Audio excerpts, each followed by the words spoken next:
I, Francis Cheese G. Escudero, solemnly swear solemnly swear that in all things appertaining to that in all things appertaining to the trial of the impeachment of the trial of the impeachment of Vice President Sara Zimmerman Duterte, Vice President Sara Zimmerman Duterte, now pending, I I will do impartial justice justice according to the Constitution according to the Constitution and laws of the Philippines. and laws of the Philippines. So help me God. So help me God. Petition of Senator De La Rosa. Senator Cayetano is recognized. Just to clarify, and I beg the indulgence of the minority. Everyone's in good faith kasi ang napag-usapan natin off the record, refer na natin tonight, mag-oath na si SP as presiding officer of the impeachment court. Tomorrow tayong mag-oath and then ituloy yung Wednesday. Yun yung agreement natin. We were silent on convening. So, good faith everyone because ang pagkaintindihan naming marami na convening is a formal act. Hindi lang yung pag-oath na triggers that, di ba? Ang pagkaintindi pala ng minority is that, so I'm just saying, if we cannot agree, we cannot agree. But there's no bad faith in both sides. So please accept my explanation. Then we can agree or agree to disagree. So, Mr. President, Senator Pimentel is recognized.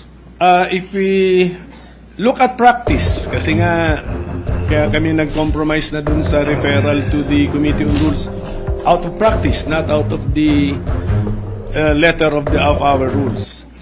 If we remember correctly, for those of us present in the last impeachment proceeding held in the Senate, nag-oath po ang members ng Senado when the court was called to session, Mr. President.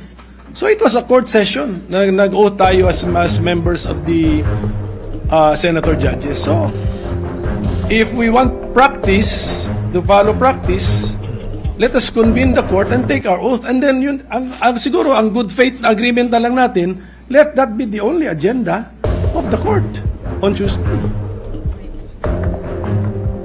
So you can ask our staff to check if what I'm saying is correct, that when we took our oath as senator judges, it was the court, the Senate as sitting as an impeachment court convened already, Mr. President.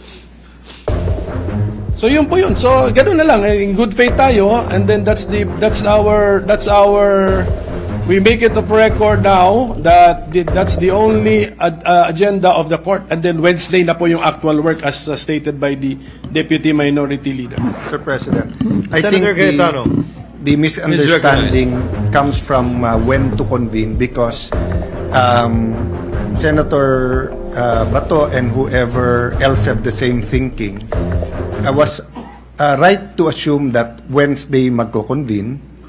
So he still has till tomorrow to decide whether he will give a privilege speech or make any motion depending on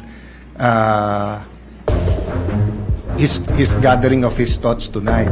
So kung mag-agree na tomorrow na mag-convene, that's why isa-signing ni Senator Bato is before mag-oath, he can take the floor. At sabi naman namin, well, anyone can take the floor based on personal and collective privilege, no?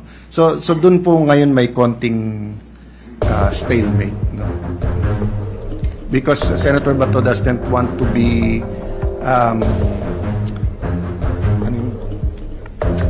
he doesn't want to be put in a position that he voted that tomorrow magko-convene right after mag-oath, pero may privilege, may speech pa siya before that. Am I correct, Senator Bato? Yes. Baka impeachment na maging Bato pa. Kaya magsasalita muna si Senator Bato bago doon. So that's the problem in agreeing with the second and the third motion as of now. So as not to belabor the point, with the permission of Senator Pimentel, the movement has already stated in the affirmative that the idea behind this motion, both for this representation, when this representation takes its oath, and when the other members of the chamber take their oath, is that we are not yet convening the impeachment court. So that was the answer of Senator Villanueva to the query, the movement, to the query of Senator Bato. That is the status. As stated by Senator Cayetano, there seems to have been a misunderstanding that was clarified that indeed, in good faith, there was a misunderstanding with respect to the effects of that motion. But the status is that is the intent of the movement. Unless there are... We cannot obsess over practice in the first motion and then abandon the practice on the third motion, Mr. President. So No, I'm just saying that practice ang ginamit to accommodate the first motion, and yet practice hindi observed sa third motion, which is when we take our oath as senator judges, the court is convened. Unfortunately, The Mr. movement President, doesn't. if I may, Mr. President, unfortunately, we have yet to make any third motion, Mr. President. Yes, precisely. That's the thing, Mr. Pero, President. I think So, the- and so, Senator De La Rosa has connected his vote on the second motion to Yes. the upcoming anticipated third motion, and, Mr. President. and when this representation was asked, I already responded, Mr. President, that upon consultation with members of this August chamber, that was the agreement, Mr. President. Again, to settle the issue, to abbreviate the proceedings as well, given the response of the Honorable Villanueva to the query of Senator Bato, and given the reservations of the Honorable Pimentel, do I take that as an objection to his second, or do you want to reserve the objection to the third motion? Because he already has answered.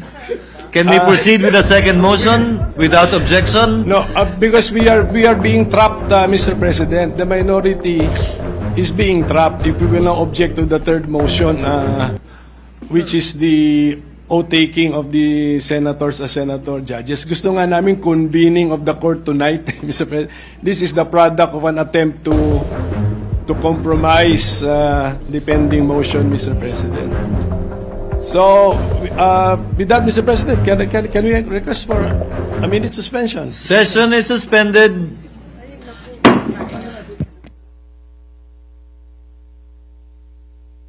Mr. President. Session is resumed. Mr. President, The Honorable Villanueva is recognized. Mr. President, may I reiterate my previous motion, Mr. President? Mr. President, I move that the Senate Secretary, Mr. President, I move that the Senate President will now take his oath as the presiding officer of the impeachment proceedings, Mr. President. I so move, Mr. President. Any objection? Hearing none. Motion is the motion is approved. Chair would like to call on the Senate Secretary to ascend the rostrum to administer the oath.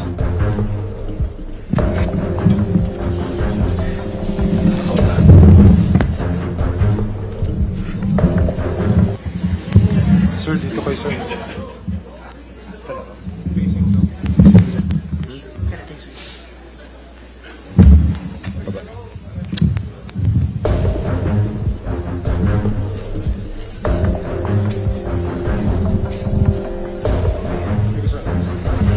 Sir, please raise your right hand and repeat after. Walang mic, sir. Okay na, sir. Importante kayo naman din.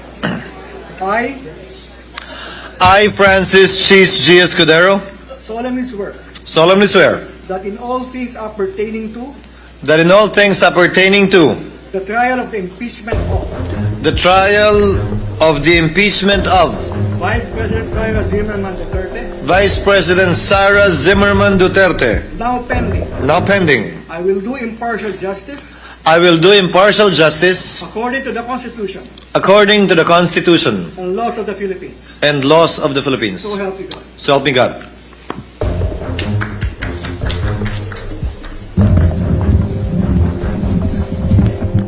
Mr. President. Senator Villanueva.